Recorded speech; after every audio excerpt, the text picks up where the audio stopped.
ဒီနေ့မှာကြတော့ကျွန်တော်လက်တွေပေါ့နော်အသုံးပြုလို့ရမယ်အိမ်တိုင်းမှာလည်းကျွန်တော်လက်တွေကိုပြုလုပ်လို့ရမယ်ပေါ့နော်ဒီခုလိုမျိုးတွဲဖို့မီးပြက်ရင်လင်းနဲ့မီးသီးလေးလုံလေးကိုကျွန်တော်ပြောပြမျှဝေပေးသွားတာဖြစ်ပါတယ်ဗ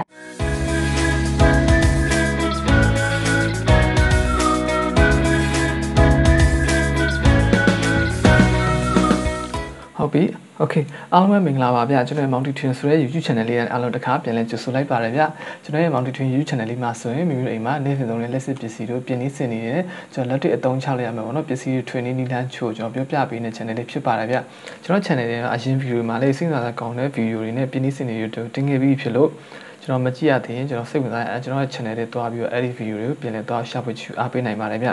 okay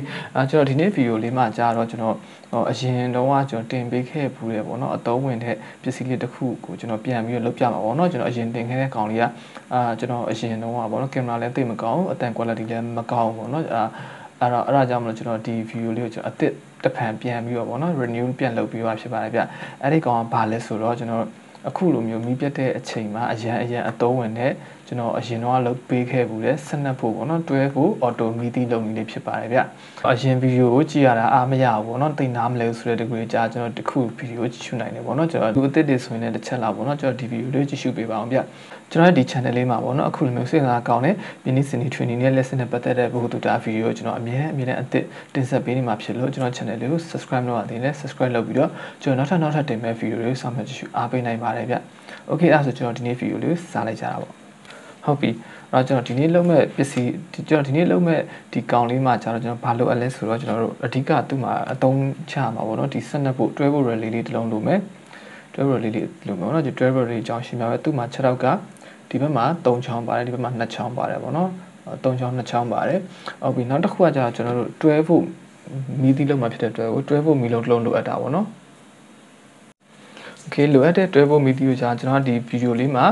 ကျွန်တော်ဒီကောင်လေးနဲ့ပေါ့နော်တွဲဖို့မီးသီးအသေးစားလေးနဲ့ပဲဒီကောင်ကိုကျွန်တော်တစ်ချက်လောက်ဆန်းပြီးလုပ်ပြပေးပါမယ်ကျွန်တော်တကယ် electric အပြင်မှာဆိုရင်တော့ကျွန်တော်တွဲဖို့မီးချောင်းလေးရှိရပေါ့နော်တွဲဖို့မီးချောင်းလေးတွဲဖို့ DC မီးလုံးလေးနဲ့ကျွန်တော်အသုံးပြုရမှာပေါ့နော်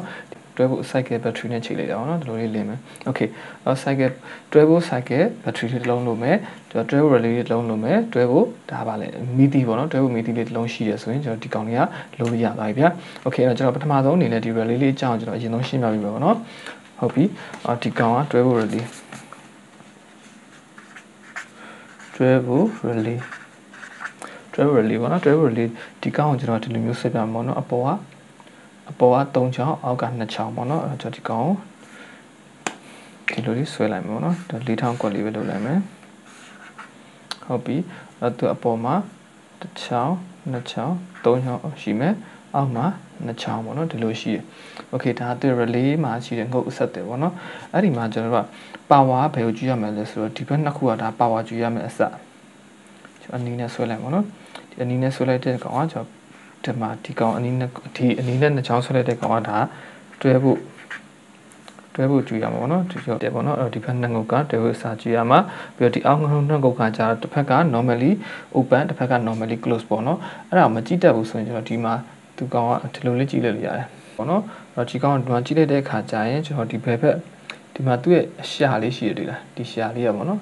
်ဒီရှာလေးအပေါ်အောက်မှာတော့အောက်ဖက်နဲ့ထိနေအောက်ဖက်နဲ့ထိတယ်ကောင်တော့ဘယ်ဘက်ချမ်းက normally close ပေါ့နော်ညာဘက်ချမ်းကကျတော့ normally open အဲ့တော့ဒီဘက်ကကျတော့ကျွန်တော်ဘယ်ဘက်ချမ်းကကျတော့အထက်မှာ internet connection အရာဆိုတော့ဒီလိုလေးတော့ထိနေတယ်ဒီဘက်နဲ့ထိရပါတော့ဒီဘက်က normally close ဒီဘက်က normally open ပေါ့နော်အဲ့လိုဖြစ်နေတယ် okay အဲ့တော့ကျွန်တော်တို့ဒီမှာကျတော့ဒီဘက်က normally close ဒီဘက်က normally open ပေါ့နော်အဲ့တော့ကျွန်တော်ဒီမှာကျတော့ဒီဘက် normally open အစကိုကျွန်တော်ယူမသုံးဘူးဗျာ normally close ဘက်ကတကြိုးယူပြီးသုံးမယ်အဲ့တော့ကျွန်တော်ဒီတကြိုးယူပြီးသုံးမယ်ပေါ့နော်ဟုတ်ပြီအဲ့တော့ကျွန်တော်ဒီကောင်ဒါကကျတော့ relay ရဲ့ဖွဲ့စည်းတည်ဆောက်ပုံကျွန်တော်သိသွားပြီပေါ့နော်okay ဒါဆိုရင်ကျွန်တော် relay ရဲ့တိစပုံတော့တည်ပါမယ်ပေါ့နော်ပြီးတော့ကျွန်တော်အသုံးပြုရမယ်ပိန်လေးလည်းတည်ရမယ်ကျွန်တော်ဒီမှာဒီ relay တစ်လုံးမှာတော့6ထောင်5ချောင်းပါတာမှာကျွန်တော် NO မသုံးဒီ NO normally open ဖြစ်တဲ့ကောင်မသုံးပေါ့နော်ကျန်တဲ့ငုတ်တွေသုံးမယ်ဒီနှစ်ကြိုးကနေပြီးတော့ power ကျွေးရမယ်ဒီနှစ်ကြိုးကအဓိကကျွန်တော် power supply ပေးမှာဒီ relay ကအလုပ်လုပ်မှာပေါ့နော်ပြီးတော့ကျွန်တော်ဒီမှာဒီ common DC ဆိုတဲ့ common တငုံနဲ့ဒီဘက်က NC ဆိုတဲ့ normally close ကိုဒီနှစ်ငုတ်ကိုသုံးမယ်ပေါ့နော်ဒါကြကျွန်တော် relay ရဲ့တိစပုံရှင်းပြပါတာ okay ပြီးတော့ကျွန်တော်သူ့ရဲ့ circuit design ကိုတစ်ချက်လောက်ဆွဲပြပေးမယ်ပေါ့နော်ဟုတ်ပြီဒီမှာဆိုရင်ဂျာတွဲဖို့ relay ပေါ့နော်တွဲဖို့လေးကျွန်တော်ဆွဲထားပြီးပါပြီဟုတ်ပြီအဲ့ဒီမှာကျွန်တော်တို့ကဒီကောင်ကိုကျွန်တော်က power adapter ပေါ့နော်ဒီကောင်ကိုမီးလာရင်ကျွန်တော် adapter နဲ့ charger နဲ့ဒီကောင်သုံးပါပေါ့နော်ဒီကောင်ကဒီမှာ12 volt ကျွန်တော်မြင်ရလားမသိဘူးเนาะ12 volt charger ပဲထားလိုက်ပါ12 volt charger ပေါ့ cycle battery ကိုသုံးမှာဖြစ်တဲ့အတွက်ကိုကျွန်တော်တွဲဖို့ charger အသုံးပြုရမှာပေါ့เนาะဒီဘက်ကိုကျွန်တော်အနှုတ်သွားလိုက်မယ်အနှုတ်ပေါ့เนาะဒီဘက်ကအနှုတ်လိုက်အနီဘက်ကကျတော့အနီနဲ့ဆွဲတာကျအပေါင်းလိုက်ပေါ့เนาะဒီတငုတ်ကိုကျတော့ဒီဘက်ကတငုတ်ကိုကျတော့ကျွန်တော်အပေါင်းပေါ့เนาะဒါတွဲဖို့ charger လာတဲ့နှစ်ချိုးအပေါင်းတော့ကိုဒီကောင်ဝင်လိုက်တယ်ဟုတ်ပြီเนาะကျွန်တော်ဒီမှာရှိတာဒီကောင်ရှိမယ်ပြီးတော့ဒီအလဲကကွန်မွန်တငုတ်ရှိဦးမယ်ပေါ့เนาะဟုတ်ပြီကျွန်တော်ဒီမှာဒီကောင်ကကျွန်တော်ကအပေါင်းပေါ့เนาะဒီကွန်မွန်ကထွက်လာတဲ့ကောင်မှာကွန်မွန်ကထွက်လာတဲ့ကောင်နဲ့ဒီအနှုတ်ချားမှာပေါ့เนาะကျွန်တော်ကမီလုံးတစ်လုံးဆင်ပေးရမယ်ကျွန်တော်ဒီကောင်အလဲမှာကျွန်တော်မီလုံးတစ်လုံးဒါကကျွန်တော်တွဲဖို့ပေါ့เนาะ LED ဒီကောင်က LED 12 volt LED ဒီဘက်ကအရောင်တွေကတော့ရောသွားပြီဒီဘက်ကအပေါင်းနဲ့ပြဆွဲမယ်เนาะဒီဘက်ကအနီရောင်နဲ့ဆွဲပေးမယ်ဒီကောင်ကအနီကအပေါင်းပေါ့เนาะဒီဘက်ကအနှုတ်နဲ့တွား join ပေးမယ်ဒါအချက်ချာအနှုတ်နဲ့တွား join ပေးလိုက်တာပေါ့နော်LED ကကြတော့ဒါအနှုတ်ဒီဘက်ကအပေါင်းပေါ့နော်โอเคဒီဘက်က LED ကကြဒီပုံစံတိုင်းဆိုရင်ကြဒီပုံစံတိုင်းဆက်ထားတဲ့အခြေအနေမှာကြကျွန်တော်ကဘယ်လိုဖြစ်မလဲဆိုတော့မီးလာရင်ဒီမှာပေါ့နော်ဒါဒီဘက်ကမီးလာတယ်မီးလာတဲ့အချိန်မှာခြားခြားအားလာမယ်မီးလာတဲ့ခါကျရင်ဒီမီးလုံးပိတ်သွားလိမ့်မယ်ပေါ့နော်မီးပြတ်တဲ့အခါကျရင်သူ့လင်းဖို့ဆိုပြီးကျွန်တော်ဒီကောင်12 volt battery ကိုထည့်ပေးရမယ်12 volt battery ကိုချက်ပမာထည့်မှလဲဆိုတော့ကျွန်တော်ဒီဘက်ကုန်းနဲ့ဒီဘက်ကုန်းမှာထည့်ပေးရမယ်နော်ဒီဘက်ကုန်းကိုထည့်ပေးမယ်အဲ့တော့ဒီဘက်မှာ battery တစ်လုံးပေါ့နော်ဒါကဒီကောင် battery ပေါ့နော်ဒီဘက်ကအနှုံငုံဒီဘက်ကအပေါင်းငုံပေါ့နော်ဒါ cycle battery ရဲ့အနှုံနဲ့အပေါင်းအနီးကျတော့အပေါင်းအပြားကျအနှုံပေါ့နော်โอเคအဲ့တော့ဒီဘက်အနှုတ်ကကျတော့ဓာတ်ရိုက်ပဲဒီအနှုတ်ကိုသွားဆက်လိုက်လို့ရတယ်ပေါ့နော်ဒီအနှုတ်ကဒီမှာသွားပြီးဆက်လိုက်လို့ရတယ်အနှုတ်ကျိုးပေါ့နော်အနှုတ်ကျိုးတွေအကုန်လုံးကဒီဘက်မှာရှိတဲ့အတွက်ကိုအနှုတ်ကျိုးတွေအကုန်လုံးကြာဓာတ်ရိုက်သွားဆက်လိုက်လို့ရတယ်ဟုတ်ပြီဒီအပေါင်းကျိုးကြာတာကျွန်တော်ဗာနဲ့ဆက်မှာဆိုတော့ဒီအလဲကကွန်မွန်လေးနဲ့သွားဆက်ပြရမှာပေါ့နော်အဲ့တော့ကျွန်တော်ဒီအပေါင်းကျိုးကဒီမှာဒီကောင်ကြော်လိုက်မယ်ဒီအလဲကွန်မွန်သွားဝင်မယ်ဟုတ်နော်ဒီအလဲကွန်မွန်သွားဝင်တယ်နော်ဒီအလဲကွန်မွန်သွားဝင်တယ်โอเคအဲ့တော့ဒါဆိုရင်ကျွန်တော်ကပြီးပြီလားဆိုတော့မပြီးသေးဘူးဗျသူ့မှာအရေးကြီးဆုံးအချက်တစ်ခုရှိသေးတယ်เนาะအဲ့ကောင်ဘာလဲဆိုတော့ကျွန်တော်ဒိုင်ယိုထည့်ပေးရမယ်ဒိုင်ယိုကဘာမှထည့်မလဲဆိုတော့ဒီဘက်အပေါင်းနဲ့ဒီမှာပေါ့နော်နည်းနည်းပုံကနည်းနည်းဝေးသွားတယ်ဒီဘက်အပေါင်းနဲ့ဒီဘက်ကွန်မွန်နဲ့ကြားထဲမှာပေါ့နော်ဒီအပေါင်းနဲ့ကွန်မွန်နဲ့ကြားမှာဒိုင်ယိုလုံးထည့်ပေးရမယ်โอเคเนาะအဲ့ဒိုင်ယိုကကြာတော့ကျွန်တော်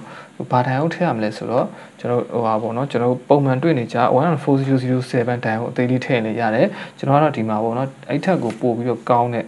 ဒိုင်ယိုနည်းနည်းပေါ့နော်ဒီကောင်ဒိုင်ယိုအကြီးစားလေးကိုကျွန်တော်သုံးပေးမယ်ပေါ့နော်ဒီမှာကျတော့ဒါကိစ္စမရှိဘူးကျွန်တော်ဒိုင်ယိုနံပါတ်လေးတွေကျွန်တော်ရေးပေးထားမှာပေါ့နော်အဲ့ဒီနံပါတ်လေးကြည့်ပြီးတော့တစ်ချက်လောက်ကိုမှရှာပြီးတော့ပေါ့နော်ဝယ်တာပဲဖြစ်ဖြစ်ကျွန်တော် circuit တွေကဖြုတ်တာပဲဖြစ်ဖြစ်ပေါ့နော်လုပ်လို့ရတယ်အဲ့ကိစ္စမရှိဘူးโอเคဒီကြားထဲမှာဒိုင်ယိုလေးလုံးထည့်ပေးရအောင်နော်ဒိုင်ယိုလေးထည့်ပေးရမယ်ဒိုင်ယိုလေးထည့်ပေးလို့ကြာတော့ကျွန်တော်ဒီကြားထဲမှာ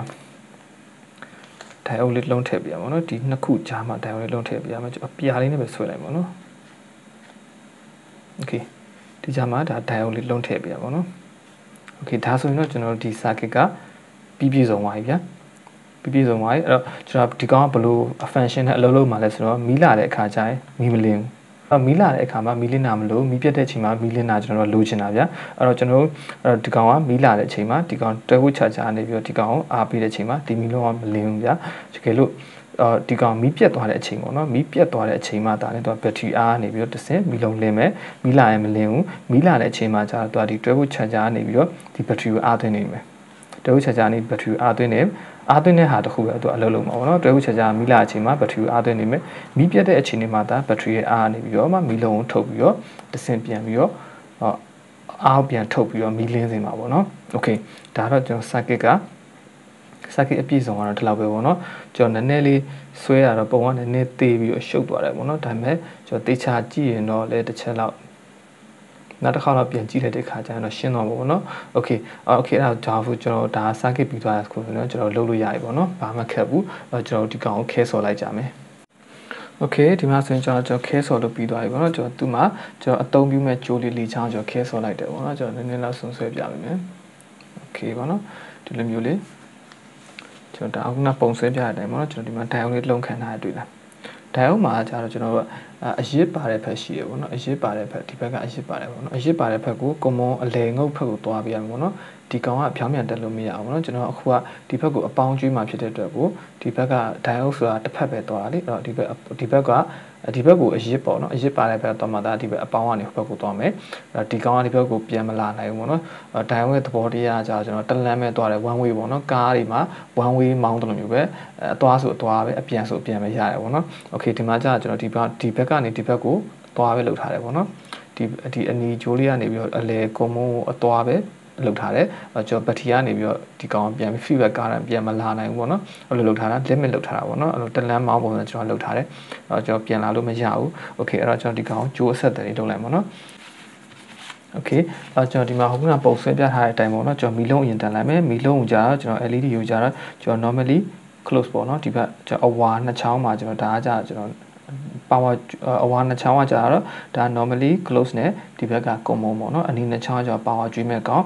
်ဒီဘက်ကအနှုတ်ဒီဘက်ကအပေါင်းပေါ့နော်ဟုတ်ပြီအဲ့တော့ကျွန်တော်မီလုံးအရင်တက်လိုက်မယ်မီလုံးကိုကြာတော့အပေါင်းစာကိုဒီမှာတက်ပြင်ပေါ့နော်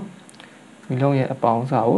ုဒီမှာ normally close မှာလာပြီးတော့ကျွန်တော်ဒီကောင်ချိတ်ပေးလိုက်မယ်အနှုတ်စာကြတော့ကျွန်တော်ဒီဘက်ကပေါ့နော်အနှုတ်စာကြတော့ကျွန်တော်အကုန်လုံးအနှုတ်တွေအကုန်လုံးဘုံပေါင်းထားတာဗျအနှုတ်ကကြတော့အကုန်လုံးရဲ့အနှုတ်ပေါ့နော်ဘက်ထရီရဲ့အနှုတ်ကလည်းအနှုတ်ပဲမီလုံးရဲ့အနှုတ်ကလည်းအနှုတ်ပဲ adapter ချာလာတဲ့အနှုတ်ကလည်းအနှုတ်ပဲပေါ့နော်ဒီအနှုတ်မှာသွားပြီးအကုန်ဘုံပေါင်းလိုက်မယ် okay ဒါဆိုရင်ဒါမီလုံးတက်တာတော့ပြီးသွားပြီပေါ့နော်မီလုံးတက်တာပြီးသွားပြီကျွန်တော်ဒီကောင်ချာသွားမယ်ပေါ့နော်ဒီကောင်တွဲဖို့ချာဒီမှာအမှားလေးပေါ့နော်ကျွန်တော်ဒီမှာအနီးနဲ့နှစ်ခုရှိရဲဒီဘက်ကအနီးကျွေးမယ်ဘယ်ဘက်နော်ဒီဘက်ချမ်းအနီးကျွေးလိုက်မယ်ညဘက်ချမ်းအောင်ကြတော့အနက်ကျွေးမယ်ပေါ့နော်အနက်ကကြတော့ခုနကကျွန်တော်ဒီမှာမီလုံးရဲ့အနက်ဆင်ထားတဲ့အခါမှာပဲဒီကောင်အနက်သွားပြီးဆင်လိုက်မယ်ပေါ့နော်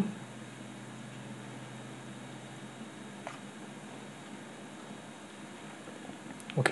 ဒါဆိုရင်ကျွန်တော်တွဲဖို့ချာအားပေးရတဲ့တွဲဖို့ချာပေးတဲ့ဟာလဲကျွန်တော်ဆင်ပွားရပေါ့နော်โอเคသူ့မှာတကြိုးလွတ်နေသေးတယ်ပေါ့နော်ဒီတကြိုးလွတ်နေသေးတယ်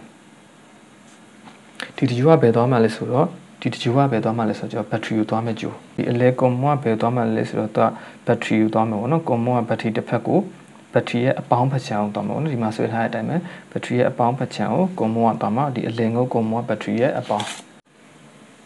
โอเคဒါဆိုရင်ကျွန်တော်ဒီကောင်ကိုဆန်ပြပြီပေါ့နော်ဆန်လို့ရပြီဒါကျိုးဆက်သွယ်ရတဲ့လောက်ပဲပေါ့နော်ကျွန်တော်နည်းနည်းလေးဒါအကျန်းလုပ်ပြတာဖြစ်တဲ့ကိုကျွန်တော်တိတ်တီပါမပတ်တော့ဘူးပေါ့နော်အသေးစိတ်မလုပ်ပြတော့ကျွန်တော်တစ်ချက်လောက်ဆန်ပြပြီမယ်မီတီရဲ့အနှုတ်ကကြာတော့ဘက်ထရီရဲ့အနှုတ်ကိုပဲသွား join လိုက်မယ်ဒီကောင်မီလင်းလာရမယ်ဘာလို့ဆိုဒါမီးပြတ်တဲ့အခြေအနေမှာပေါ့နော်ဒီကောင်မီးလင်းလာတယ်မီးပြတ်တဲ့အချိန်မှာမီးလင်းလာတယ်ပေါ့နော်โอเคအဲ့တော့ကျွန်တော်မီးလာတဲ့အခြေအနေမှာကြာတော့ကျွန်တော်မီးလာတဲ့အတွက်ကိုကျွန်တော်ဒီမှာ adapter တက်ဖို့ရတယ်ပေါ့ဒီကောင်လေးလုပ်ပြီးထားတယ်ပေါ့နော်ကျွန်တော်တွဲဖို့ဒီကောင်လေးလုပ်ပြီးထားတယ်အဲ့တော့ကျွန်တော်ဒီကောင်မှာတွဲဖို့ရဲ့ချာဂျာပေါ့နော်တွဲဖို့ချာဂျာကိုလုပ်ပြီးတော့ဒီမှာတက်ပေးလိုက်ပေါ့နော